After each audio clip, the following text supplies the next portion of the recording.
मैं बलजिंदर कौर नागरी एकेडमी में आपका स्वागत करती हूँ। आज हम आरोह पुस्तिका के सूर्यकांत त्रिपाठी निराला जिसके कवि हैं और बादल राग कविता का अध्ययन करेंगे, जिसका हम विश्लेषण करेंगे और कवि परिचय पढ़ेंगे। कवि परिचय इस प्रकार से है। देखिए, उनका जन्म जो है 1899 में महिषादल में और बंगाल में है। ये बंगाल के मेदिनीपुर ज़िले में हुआ। इनके पिता राम सहाय त्रिपाठी मूलतः उत्तर प्रदेश के उन्नाव जिले के गढ़ीकोला नामक गांव के निवासी थे। मृत्यु 15 अक्टूबर 1961 को हुई है और साहित्यिक रचनाएं उनकी देखिए अत्यंत ही इम्पॉर्टेंट हैं। परिमल, गीतिका, अनामिका, तुलसीदास, कुकुरमुत्ता, पत्ते नए पत्ते हैं और अर्चना तथा आराधना आदि हैं। उपन्यास देखिए अलका, अप्सरा, प्रभावती, निरूपमा तथा काले कारनामे आदि। कहानी संग्रह सखी, चतुरी चमार, अपने घर। निबंध, प्रबंध पद, प्रबंध प्रतिभा, चाबुक इत्यादि। नाटक, समाज, शकुंतला, उषा और अनुवाद उन्होंने जो किए हैं वो आनंद मठ का अनुवाद किया है जो अत्यंत ही प्रचलित है, प्रसिद्ध है। कपाल कुंडला, चंद्रशेखर, दुर्गेश नंदनी, रजनी इत्यादि। संपादन कार्य में भी उन्होंने योगदान दिया। समन्वय पत्र तथा मतवाला पत्रिका का संपादन कार्य उन्होंने किया है। भाषा शैली के अगर देखा जाए निराला जी की भाषा और उनकी काव्यगत विशेषताएं किस प्रकार से हैं, तो निराला जी छायावाद के देखिए स्तंभ थे, पिलर कहा जा सकता है उन्हें। उनके काव्य में छायावाद, प्रगतिवाद, प्रयोगवाद की विशेषताएं भी मिलती हैं। उनकी कविताओं में शोक है, राग विराग है, उत्थान है, पतन भी है, अंधकार प्रकाश का सजीव चित्रण भी मिलता है। निराला जी की देखिए काव्य भाषा होगा, यहाँ पर का लेके आया है कहीं। काव्य की भाषा जो है खड़ी बोली हिंदी है। बांग्ला भाषा के प्रभाव के कारण इनकी भाषा में संगीतात्मकता है, गेयता है। गेयता कहते हैं गाने के लिए कि गाय मतलब कविता में एक रिदम है। भाषा सरल, स्पष्ट तथा सहज है। कहीं कहीं भाषा में उर्दू, फारसी और अंग्रेजी के शब्दों का भी समावेश है। प्रस्तुत कविता देखिए आपकी जो है बादल राग है और ये अनामिका काव्य से ली गई है, जो उसका थोड़ा सा परिचय है। निराला को देखिए वर्षा ऋतु अपनी तरफ अत्यंत ही आकृष्ट करती है। बादल उनका प्रिय विषय रहा है। बादलों के प्रति उनका झुकाव है, समर्पण है और कविता में पूर्णतया जो दिखाई देता है, यह बादल किस चीज़ के प्रतीक है। प्रत्येक कवि के जो आप देखेंगे उपमान है वो किसी न किसी चीज़ के प्रतीक हुआ करते हैं। तो बादल क्रांति का प्रतीक है। बादलों को क्रांति दूत मानते हैं वे। बादल शोषित पीड़ित वर्ग का हितैषी है क्योंकि पानी देता है, जल देता है और जल के बिना हमारा जीवन नहीं है। कवि का यह मानना है कि समाज में क्रांति की आवश्यकता है। बदलाव अत्यंत ही आवश्यक हो चुके थे। बहुत अधिक विशेषताएं आप देखेंगे उन्हें और जहाँ पर उन्हें परिवर्तन की आवश्यकता है। और कविता जो है इस प्रकार से है। तिरती है समीर सागर पर, अस्थिर सुख पर दुख की छाया, जग के दग्ध हृदय पर निर्दय विप्लव की प्लावित माया। यह तेरी रणतरी भरी आकांक्षाओं से, घन भेरी गर्जन से सजग सुप्त अंकुर, उर में पृथ्वी की आशाओं से, नव जीवन की ऊंचा कर सिर, ताक रहे हैं यह विप्लव के बादल। फिर बार बार गर्जन वर्षण है मूसलाधार, हृदय थाम लेता संसार, सुन सुन घोर वज्र हुंकार। तो यहाँ पर आप कविता की भाषा शैली को समझे। सबसे पहले कि आप देखिए समीर और सागर, तो सवर्ण की समीर हम वायु को कहते हैं और तिरती है तैरती है और सागर का नाम लिया गया है कि समुद्र का। तो तिरती तैरती है, सागर पर क्या तैरती है?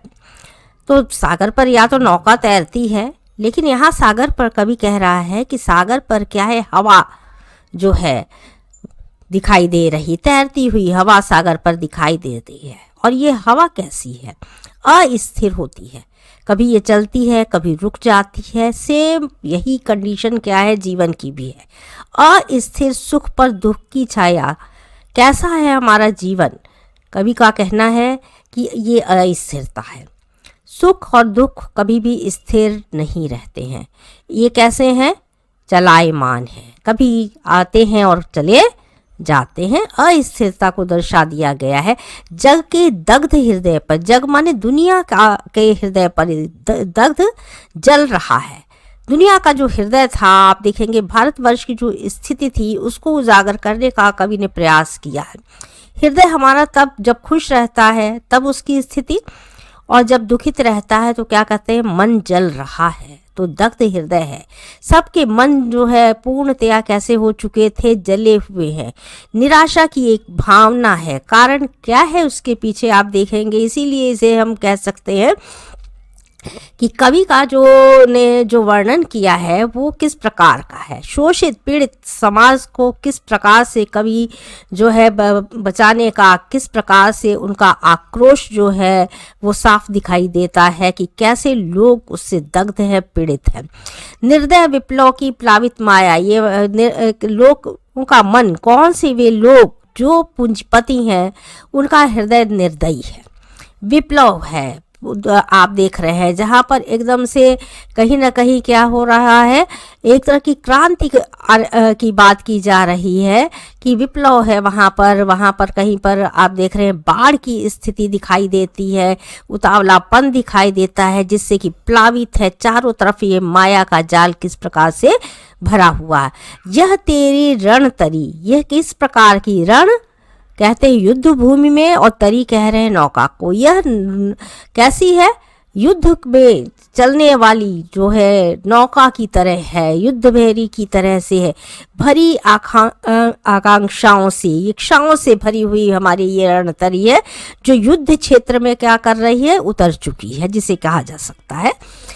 घन भेरी गर्जन से सजग सुप्त अंकुर, कहाँ पर ये अंकुर उत्पन्न होगा। कवि का देखिए घन बादल, भेरी कहते हैं, आप कहते हैं युद्ध में बजने वाले बाजे को, और गर्जन होता है हमारे बादलों के भीतर। और यहाँ पर आप शब्दों के अर्थ के साथ साथ सजग, एक सजगता होनी चाहिए, एक जागरूकता होनी चाहिए। सुप्त सोया हुआ जो अंकुर है, जब उसको हवा मिलेगी, जब उसमें क्रांति आएगी, जब गर्जन बादलों का होगा, रणभेरी बज उठेगी, तब जाकर के कहीं पर क्या होगा, वह अंकुर क्या होगा, सुप्तावस्था में अगर है, सोए हुए लोग जो थे उनको कभी जागृत करना चाह रहा है एक तरह से। उस अंकुर को क्या करना चाहता है, इस पृथ्वी पर उत्पन्न करना चाहता है, जो पृथ्वी के नीचे क्या चुके थे, दब चुके थे।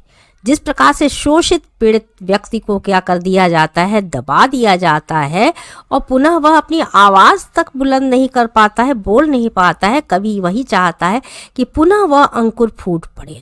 उर्मे पृथ्वी के आशाओं से, कहाँ उर माने हृदय में, हृदय में पृथ्वी की जो इच्छाएं हैं, आशाएं हैं, उसमें ये पुनः से अंकुरित हो जाएंगे। नवजीवन की ऊंचा कर सिर, नवजीवन देने वाले ये बादल देखिए कहा गया है। एक भाग इसका कक्षा 10 में भी है, उसी का ये अगला भाग है आप देख रहे हैं। और इसमें नवजीवन, बादल हमेशा नवजीवन देने वाले हैं, तो लोगों को भी नवजीवन कहाँ से मिलेगा। कवि ये चाहता है कि ऊंचा कर सिर, जिनका सिर नीचा हो चुका है, जो पीड़ित है, कुचले हुए हैं, वे कब तक ये अपना सिर नीचा करके रहेंगे। कवि ये चाहता है कि इनके भी सिर ऊपर हो। ताक रहे यह विप्लव की बादल, ये विप्लव के बदलाव के बादल क्या कर रहे हैं, आपकी तरफ देख रहे हैं। परिवर्तन के सूचक है, क्रांति के सूचक। फिर देखिए 2 बार आया है, पुनरुक्ति प्रकाश अलंकारों के प्रयोग किए गए हैं। बार बार गर्जन, ये बादल बार बार गर्जना करते हैं, बार बार परिवर्तन चाहते हैं, और इसकी गर्जना जो है वह क्या करती है, लोगों को आप देखते हैं किस प्रकार से उन्हें एक उत्तेजना, एक उत्साह भरने वाली होती है। वर्षण है मूसलाधार, ये वर्षा क्या कर रही है, परिवर्तन लाएगी। मूसलाधार वर्षा होने वाली है, कहीं कुछ बदलाव आने वाला है। केवल ये वर्षा जो होती है वह केवल यही नहीं है कि पृथ्वी को ही सराबोर कर रही है, कहीं ना कहीं इससे जो है परिवर्तन हो रहा है, चाहे वो पहाड़ों से परिवर्तन हो, चाहे मैदानी भाग में परिवर्तन हो, चाहे कहीं से ये जलधाराएं आ रही हो, लेकिन ये बादल क्या है, ये परिवर्तन लेकर के आ रहे हैं।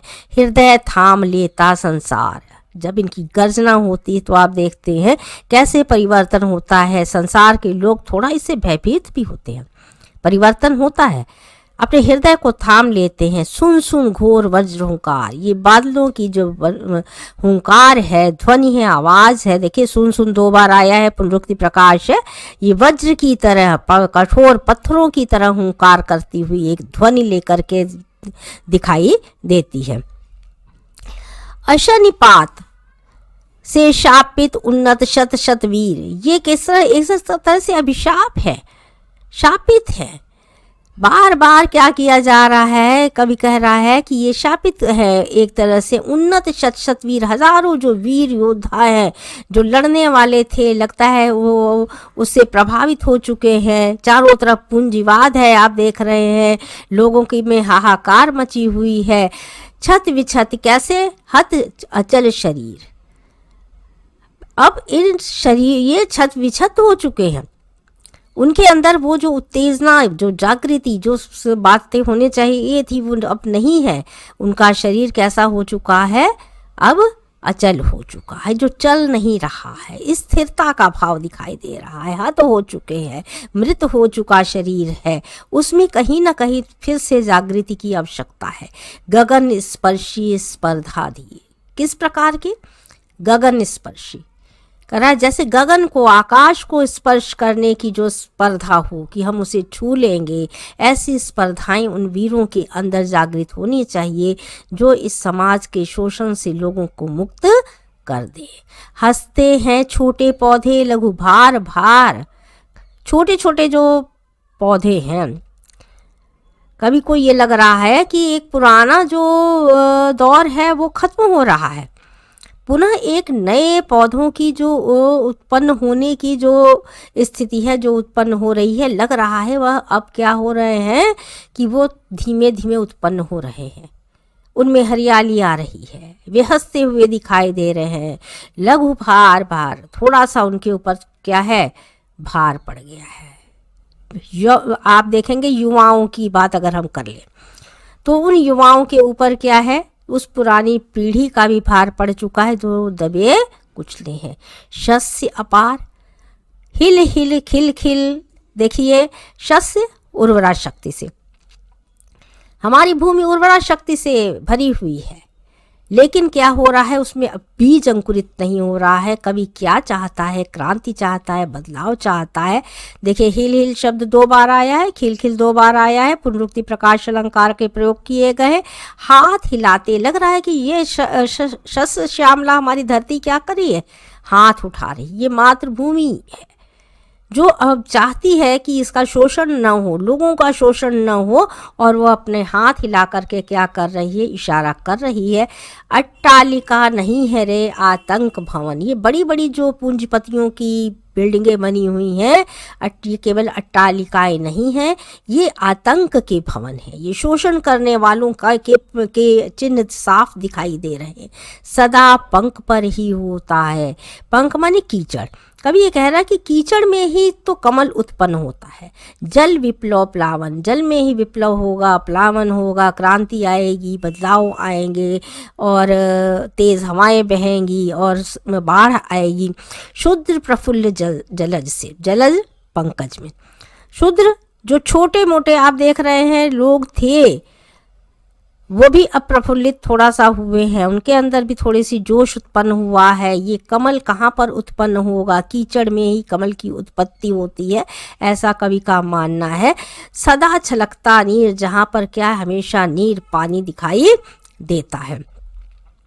रोग शोक में भी हंसता है, शैशव का सुकुमार शरीर। रोग शोक, चाहे वो जो छोटे लोग हैं उनके लिए बहुत ज़्यादा पैसे की अहमियत नहीं होती है। आप देखिए तो कवि का ये मानना है कि वो रोग में भी तड़पते थे लोग, शोक में भी वैसे ही रहते हैं। 4 दिन शोक मना लेते हैं, फिर उनके लिए शोक मनाने का वो समय नहीं रहता है, वैसे में भी वो हंस करके उसे निपटा देते हैं।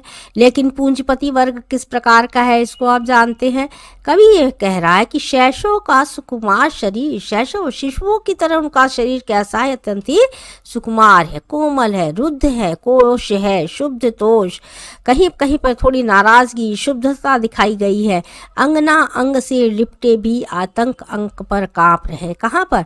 अंगना आंगन आंगन में अब क्या हो रहा है, जो पूंजीपति वर्ग है वो क्या हो रहा है, ऐसा लग रहा है कोई अब वो क्या करने लगा है, जब लोग उनका विरोध करने लगे हैं तो अब उनके अंदर अंदर से तो वह कांपते हैं, लेकिन भीतर से जो है वो बाहर से क्या दिखाना चाहते हैं कि हम बहुत मजबूत हैं। लेकिन यूनिटी जो होती है उनको क्या कर देती है, मजदूरों की हिला देती है, कांपने लगते हैं।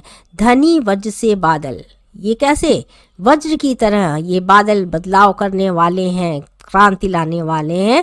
त्रस्त नयन मुख ढांप रहे हैं, अब वे अपने मुंह को छिपाना चाहते हैं, त्रस्त हो चुके हैं, आंखें छिपाते हैं जब उनका विरोध होता है। जीर्ण बाहु है शीर्ण शरीर, उनकी बाहों भुजाएं कैसी हो चुकी हैं अब जीर्ण शीर्ण हो चुकी हैं। तुझे बुलाता कृषक अधीर, किसे, बादलों को कौन सबसे ज़्यादा प्रभावित कर, बादल जिनको प्रभावित करते हैं कृषक को।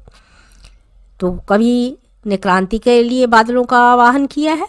तो आप देख रहे हैं कि तुझे बुलाता कृषक अधीर होकर के, व्याकुल होकर के, कौन है कृषक, क्या कर रहा है, बादल तुम्हें बुला रहा है। ऐ विप्लव के वीर, तुम विप्लव के वीर हो, बदलाव करने वाले हो। चूस लिया है उसका सार, सारा उसका जो सार तत्व था क्या कर लिया गया है, चूस लिया गया है, नष्ट कर दिया गया है। हाड़ मात्र ही है आधार, उसके शरीर पर क्या बचा है, केवल हड्डियां मात्र बची हुई रहती हैं। पूंजीपतियों के माध्यम से उसका शोषण होता है। ए जीवन के पारावार, हे जीवन के पारावार बदलाव करने वाले बादल, आओ गरजो और बरसो और बदलाव लेकर के आओ। और शब्दार्थ आपकी स्क्रीन पर उपलब्ध किए गए हैं, देखिए। तिरती तैरती दग्ध जला हुआ कहते हैं, बहुत सारी चीज़ें स्पष्ट की गई हैं। विप्लव विनाश को कहते हैं। सजग जागरूकता के लिए है कि सजग होना चाहिए, सुप्त सोए हुए को जगाने की बात थी। अशनिपात देखिए, बिजली गिरना है। शस्य हरियाली, पंख कीचड़ और जलज को कमल और तोष शांति जैसे शब्द दिए गए हैं।